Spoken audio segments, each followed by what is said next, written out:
एक समय की बात है, एक राजा था, उसका बहुत बड़ा राजमहल था। एक बार राजा के मन में एक विचार आया।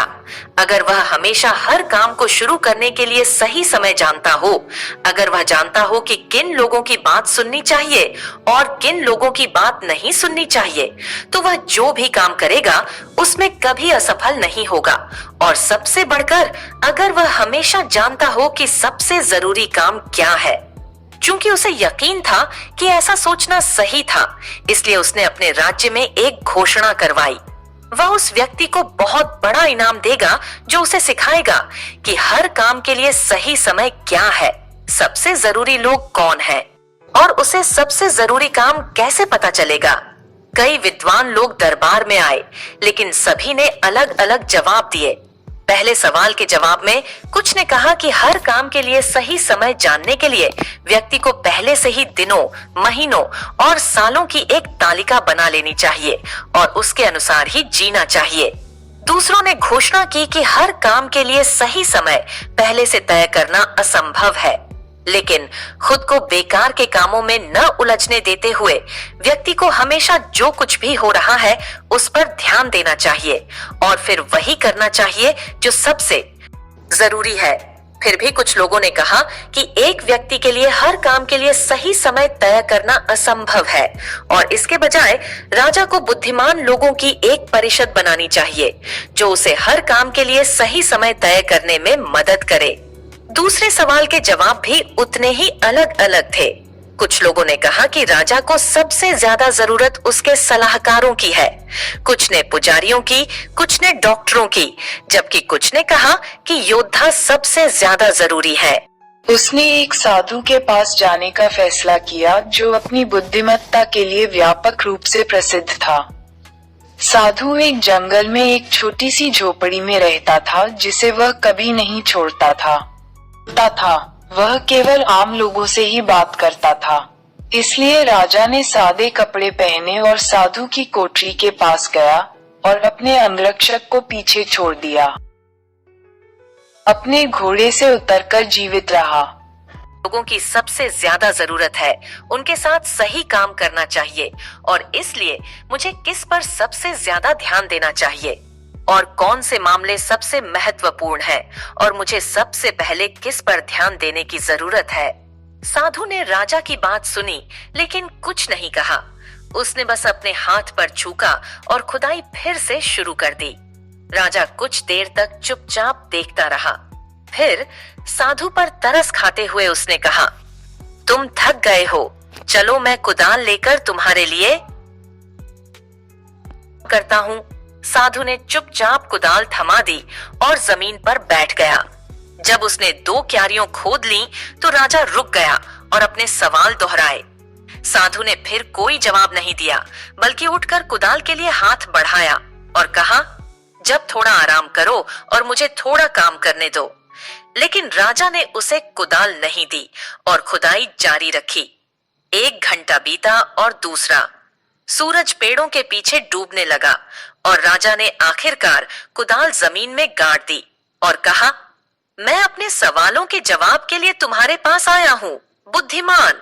अगर आप मुझे तो कृपया कह दीजिए और मैं घर चला जाऊंगा।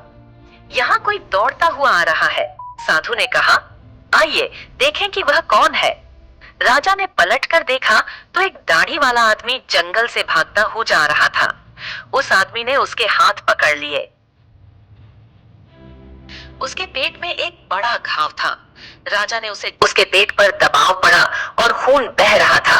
वह राजा के पास पहुंचा और कमजोर ढंग से कराहते हुए जमीन पर गिर पड़ा। राजा और साधु ने उस आदमी के कपड़े खोले। उसके पेट में एक बड़ा घाव था। राजा ने उसे जितना हो सका धोया और अपने रूमाल और साधु के पास मौजूद एक तौलिए से पट्टी बांधी, लेकिन खून बहना बंद नहीं हुआ और राजा ने बार बार खून निकाला और घाव पर पट्टी बांधी। जब आखिरकार खून बहना बंद हो गया तो आदमी होश में आया और उसने पीने के लिए कुछ मांगा। राजा ने कुछ ताजा पानी लाकर उसे दिया। वह बेहोश हो गया था और मौसम ठंडा हो गया था, इसलिए राजा ने साधु की मदद से घायल आदमी को झोपड़ी में ले गया। वह आदमी आंखें बंद करके चुपचाप वहां लेटा रहा। अब तक राजा अपनी सैर और किए गए काम से इतना थक चुका था कि वह खुद भी लेट गया और सो गया।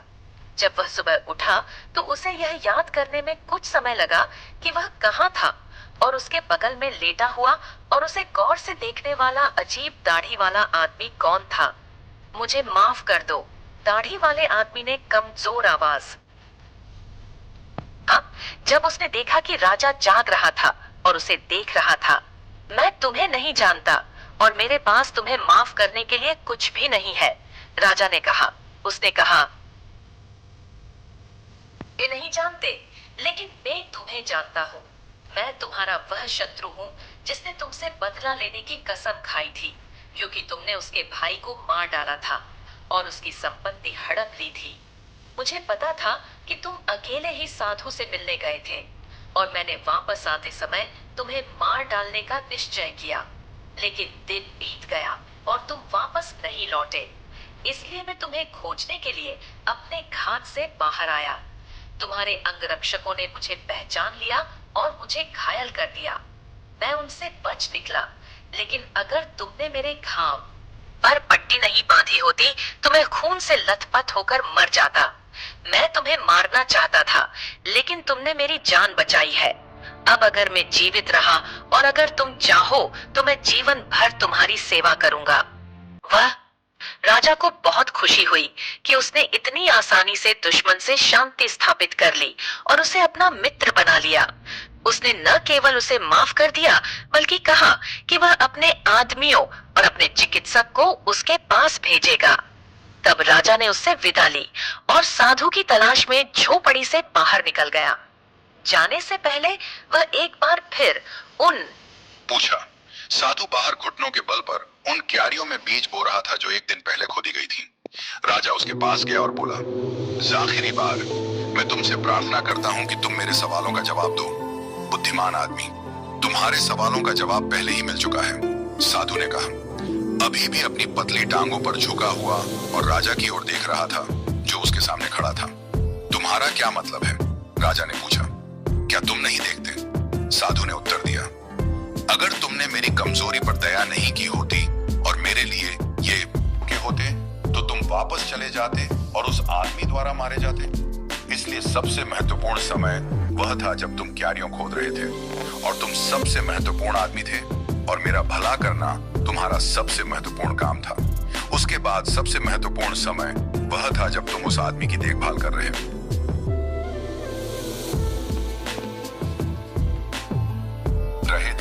क्योंकि अगर तुमने उसके घावों पर पट्टी नहीं बांधी होती तो वह तुम्हारे साथ शांति बनाए बिना ही मर जाता।